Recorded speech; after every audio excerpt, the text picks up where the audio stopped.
Hello, my friend. Welcome to one more class.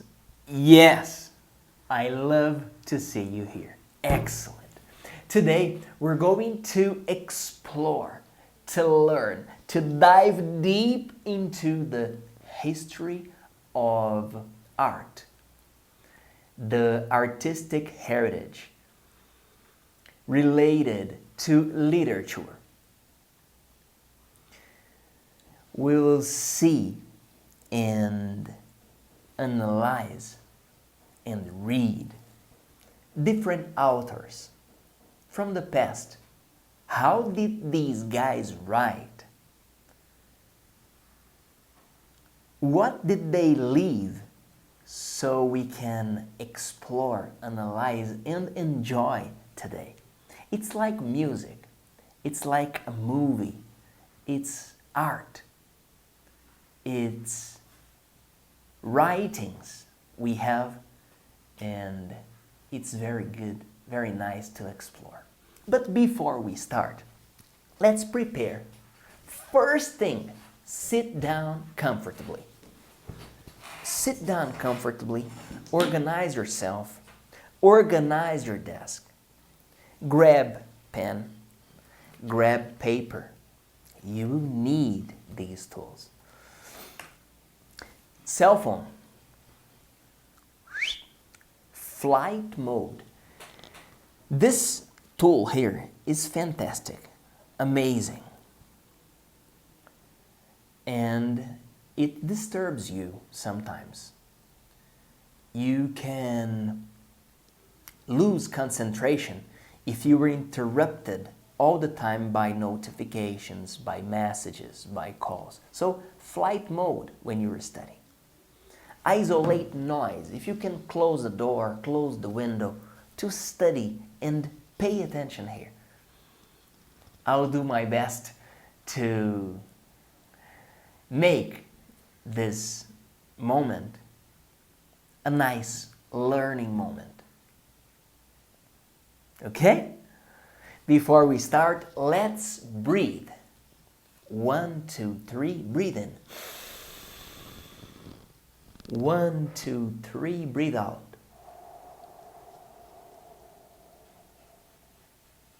One, two, three, breathe in. 1, 2, 3, breathe out.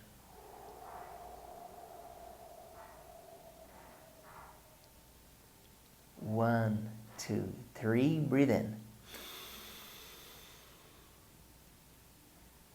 1, 2, 3, breathe out.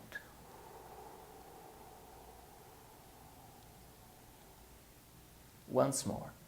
1, 2, 3, breathe in. 1, 2, 3, breathe out.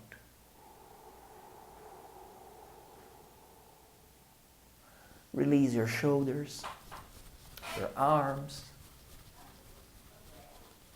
Now, open and close your hands. Let's count to 10. 1, 2, 3. You count. 4.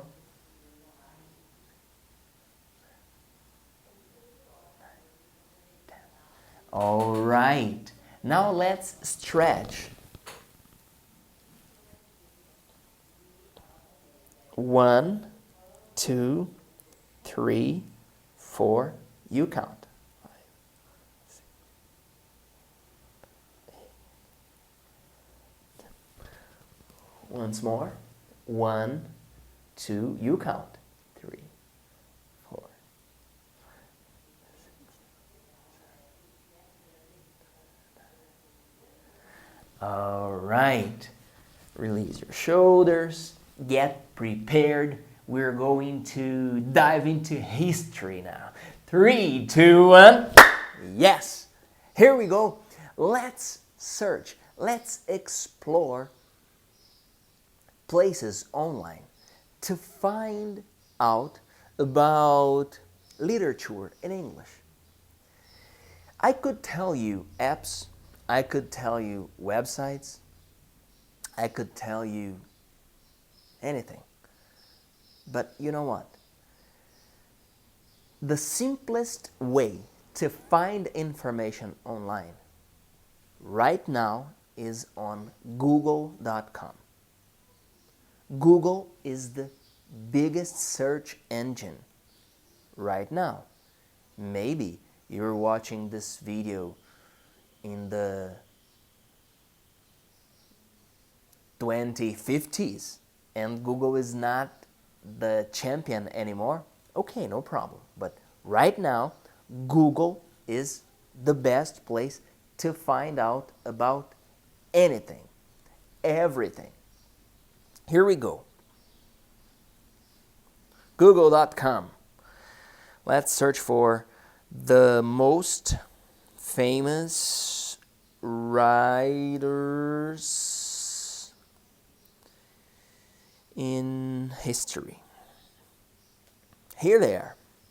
William Shakespeare, Jane Austen, Charles Dickens, James Joyce, Ernest Hemingway, nice, Virginia Woolf, George Orwell, Fitzgerald, Eliot, Mark Twain, Tolstoy, Herman Melville. Okay, let's go back and let's study a little bit about Shakespeare. Look at this guy. Wow, nice hairstyle. Mustache. Shakespeare was an English playwright, poet, and actor, regarded as the greatest writer in the English language and the world's greatest dramatist. He's often called England's national poet. The books of this guy, look the amount of books he wrote.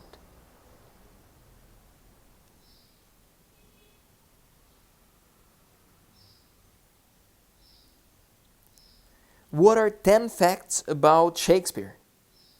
Let's check this one. 10 things you didn't know about William Shakespeare.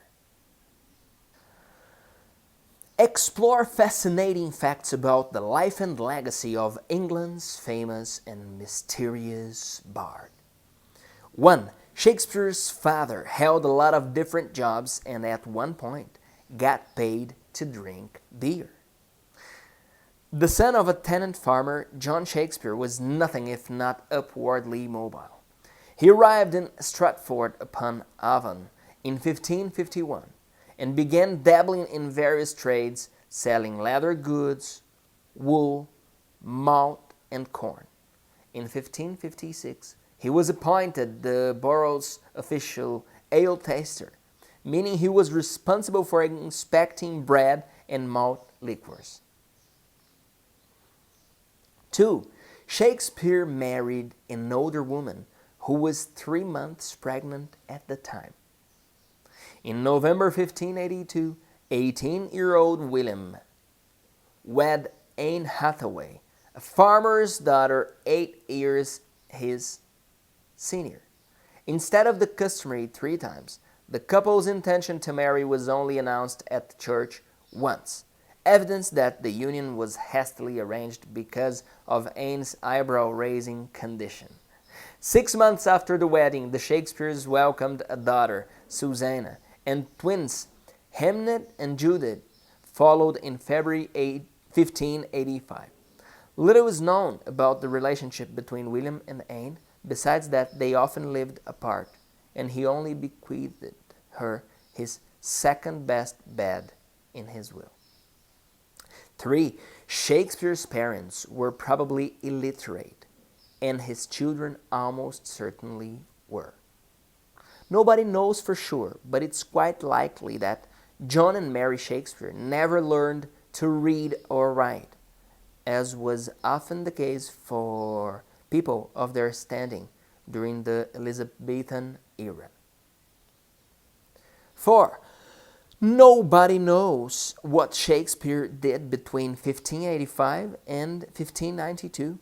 To the dismay of his biographers, Shakespeare disappears from the historical record between 1585, when his twins' baptism was recorded, and 1592, when the playwright Robert Greene denounced him in a pamphlet as an upstart crow. 5. Shakespeare's play featured the first written instances of hundreds of familiar terms. William Shakespeare is believed to have influenced the English language more than any other writer in history, coining, or at the very least, popularizing terms and phrases that still regularly crop up in everyday conversation. Examples include the words fashionable, sanctimonious, eyeball, and lackluster, and the expressions foregone conclusion, in a pickle, wild goose chase, and one fell swoop. He's also credited with inventing the given names Olivia, Miranda, Jessica, and Cordelia, which have become common over the years. 6. We probably don't spell Shakespeare's name correctly, but then again, neither did he. Sources from William Shakespeare's lifetime spell his last name in more than 80 different ways. 7. Shakespeare's epitaph, words off would be grave robbers with a curse. William Shakespeare died on April 23rd, 1616, at the age of 52. Not bad for an era when the average life expectancy ranged between 30 and 40 years. We may never know what killed him. 8. Shakespeare wore a gold hoop earring, or so we think. Our notion of William Shakespeare's appearance comes from several 17th century portraits that may or may not have been painted while the bard himself sat behind the canvas. In one of the most famous depictions, known as the Chandos portrait after its one-time owner, the subject has a full beard, a receding hairline, loosened sharp ties, and a shiny gold hoop dangling from his left ear. 9. North America's 200 million starlings have Shakespeare to thank for their existence. William Shakespeare's works contain more than 600 references to various types of birds, from swans and doves to sparrows and turkeys. That's nice. 10. Some people think Shakespeare was a fraud. How did a provincial commoner who had never gone to college or ventured outside Stratford become one of the most prolific, worldly, and eloquent writers in history? Even early in his career, Shakespeare was spinning tales that displayed in-depth knowledge of international affairs, European capitals, and history, as well as familiarity with the royal court and high society. For this reason, some theorists have suggested that one or several authors, wishing to conceal their true identity, used the person of William Shakespeare as a front. Apart from the classic writers, I like to see and read the modern ones, and I love to study these guys who wrote self-help books, and Dale Carnegie is one of my favorites, and I selected something from him, a class we've shared at voceaprendeagora.com. Check this class here. Hello, my friend. Welcome back. Last class, I asked you to write down the challenges you are facing now, to think about a B plan, to think about different scenarios. And I told you that no matter how assertiveness you are or you will become, there will always be people who respond to your assertiveness aggressively. And this class is about it. How do you respond? How do you react when you receive aggressiveness? When the other person raises the stakes of the dialogue by becoming emotional, don't let that influence your behavior. By becoming angry, the other party is implying that his or her feelings are more important than yours simply because he or she is speaking loudly or being sarcastic or even bursting into tears. Don't let that behavior diminish your own importance or elevate that of the other person. Don't respond with aggressiveness of your own. By the same token, don't simply back off. Maintain an attitude that says, we both count equally. We benefit most when we try to see things from the other person's point of view. If some of the criticism that you are getting is justified, acknowledge that the criticism is true. Don't make excuses. Even if you don't agree with most of the criticism, you can single out some part that you do agree with in order to lower the temperature of the discussion. Dale Carnegie is saying, there will be tough moments. There will be moments when you are being assertive and the other part is being aggressive. And this aggressiveness comes through different ways. Can be someone talking loud, can be someone crying, can be someone touching your feelings. What am I worried about is not this person's attitude.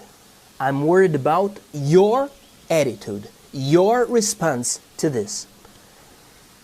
And Dale Carnegie is teaching us to respond with respect, to understand the other person's point of view, and at the same time, to respect your own interests. Next class, we will go deeper into this reality of you taking the steps of assertiveness. Right now, I'd like you to comment here about a situation when you received aggressiveness. How did you feel? And how did you react? Comment here. Share this video with your friends. Nice. I love Dale Carnegie. I also read Dan Brown. He wrote Da Vinci Code and a lot of mysterious books. So nice. J.K. Rowling, the author of Harry Potter, is very nice too. Who else?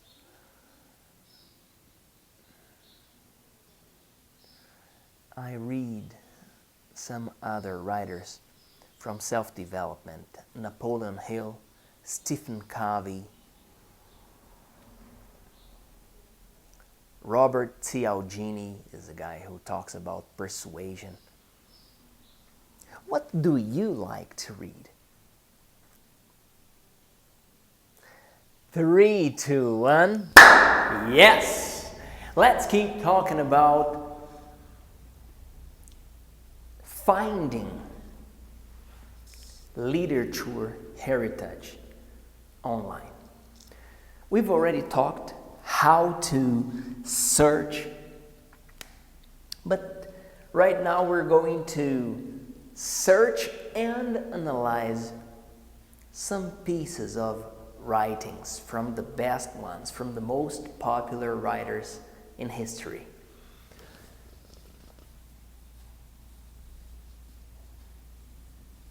Reading.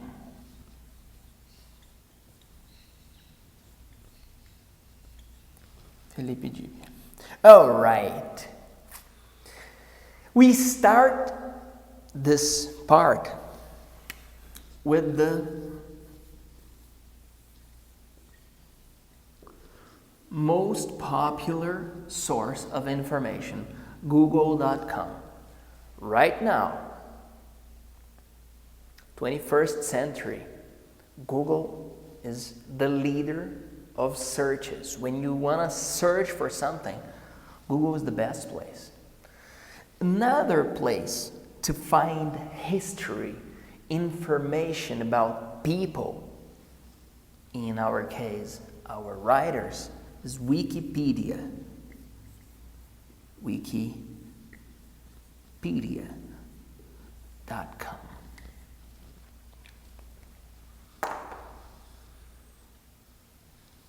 Go on Google, go on Wikipedia, you have a lot of things to read. I selected a poem by Jane Austen.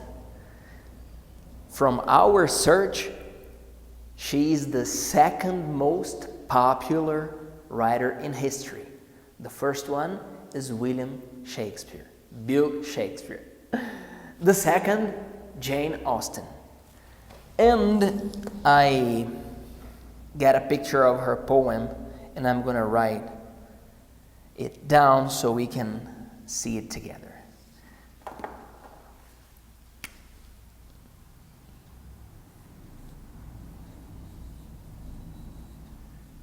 There is nothing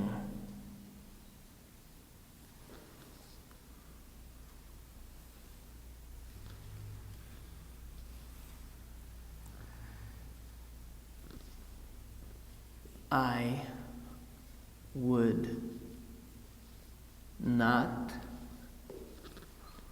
do for those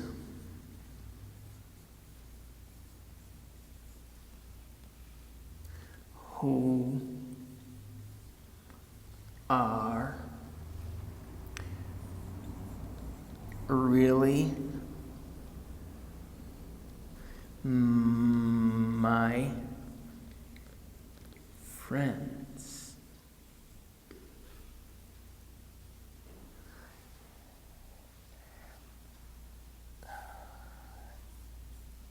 I have no notion of loving people by halves. Look what she says. There is nothing I would not do for those who are really my friends.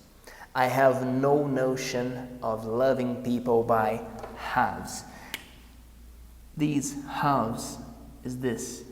Half is 50%.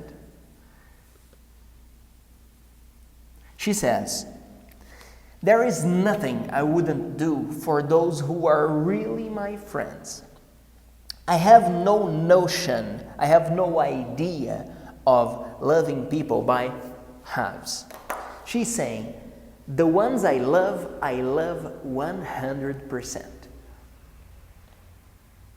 And I ask you, when you love someone, do you love 100%?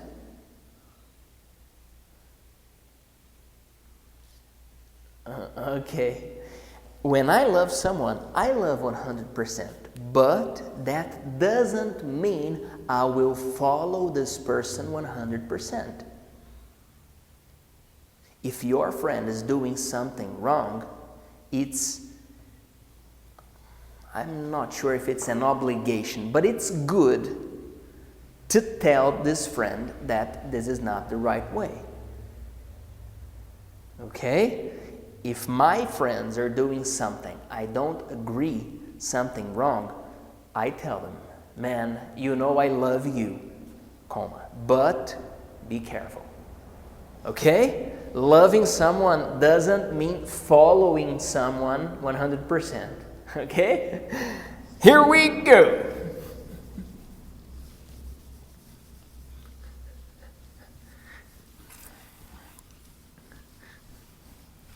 When we searched the most famous writers in history, the first William Shakespeare, the second Jane Austen, and the third, do you remember the third? The third was a guy named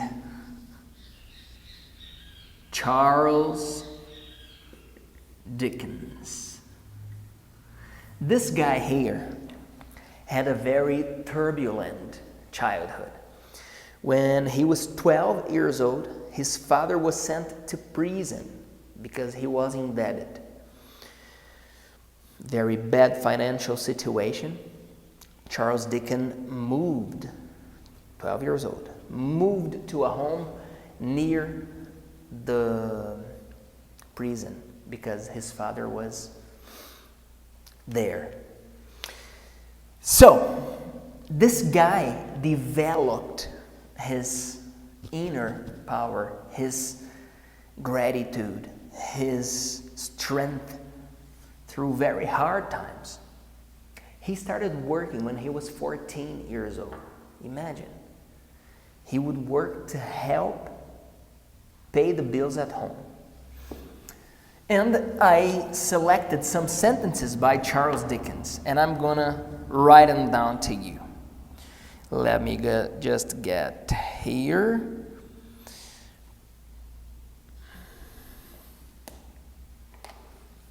Pay attention. He says, have a heart that never hardens,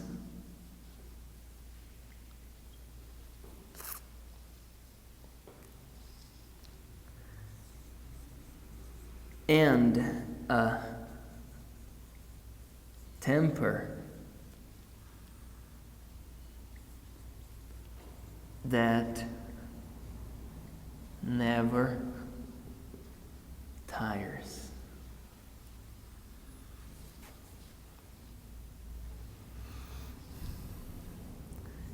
And a touch that never hurts. He wrote, have a heart that never hardens, and a temper that never tires, and a hand that never hurts. Let's see another one from him.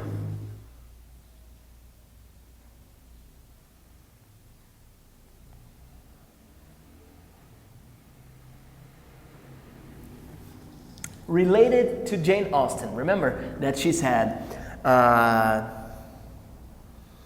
have a true love for those who are my friends, and I do not, I have no notion of loving people by halves, she says. Now, Charles Dickens says,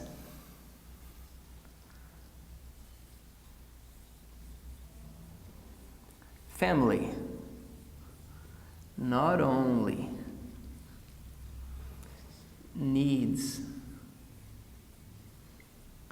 to consist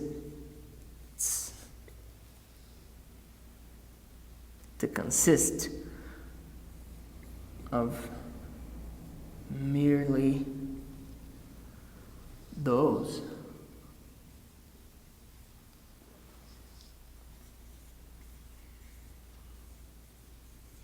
who are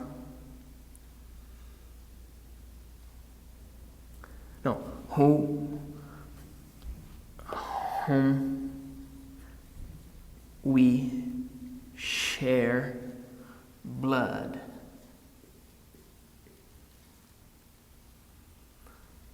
but also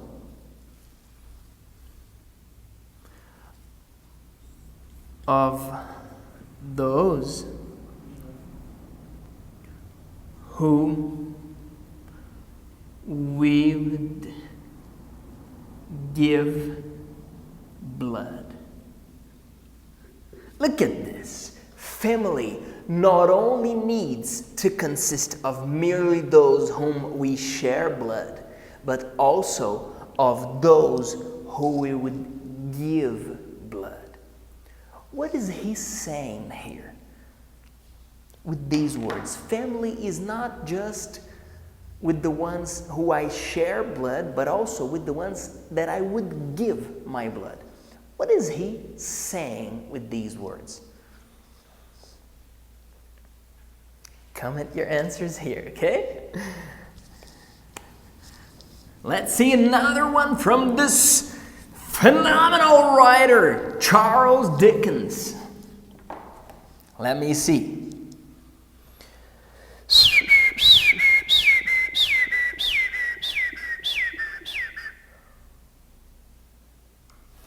Wow, this one is so deep.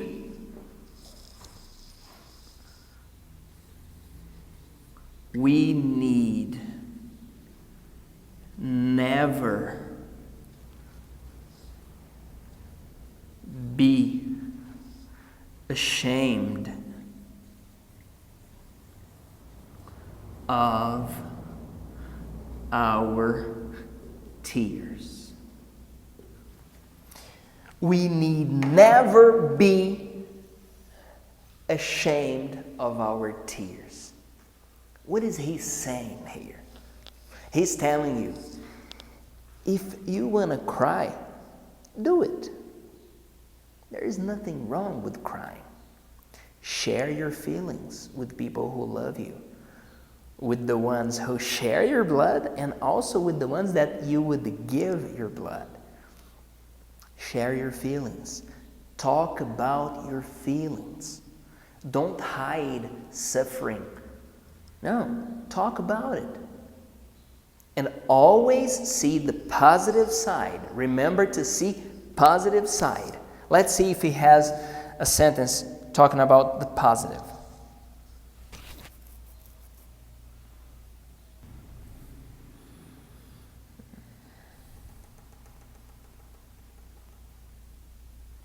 That's great.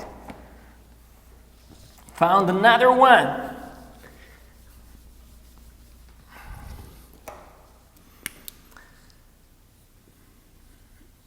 There is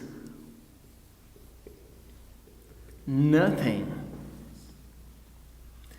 in the world.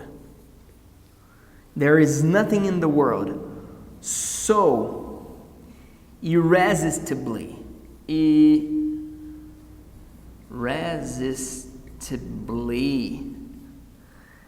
contagious as laughter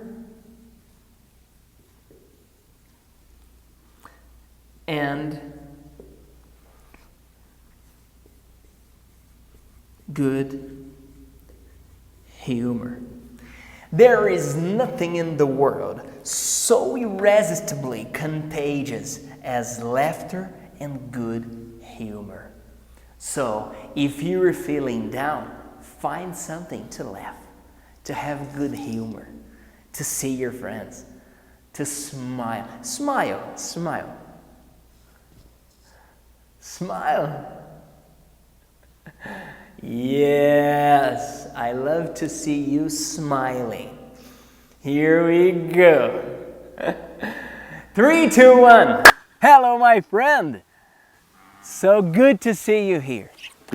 Here we are, and I was thinking about, should I play a song? Should I just invent something so then you can sing? And I ask you, why do the writers like to be in touch with nature? Why do the writers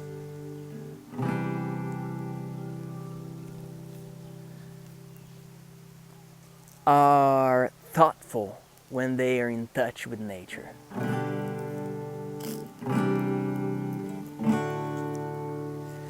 I would like to invite you to sit down here and check the nature. Come here. Come here. Sit down here. You can sit down and check the nature and invent a poem talking about this place. Can be anything. Can be everything.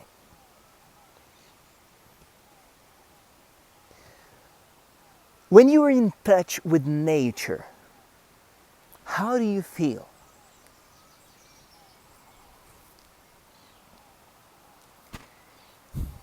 Is there a mystery related to nature? 3, 2, 1. Yes! I love to see you here. We're finishing one more class.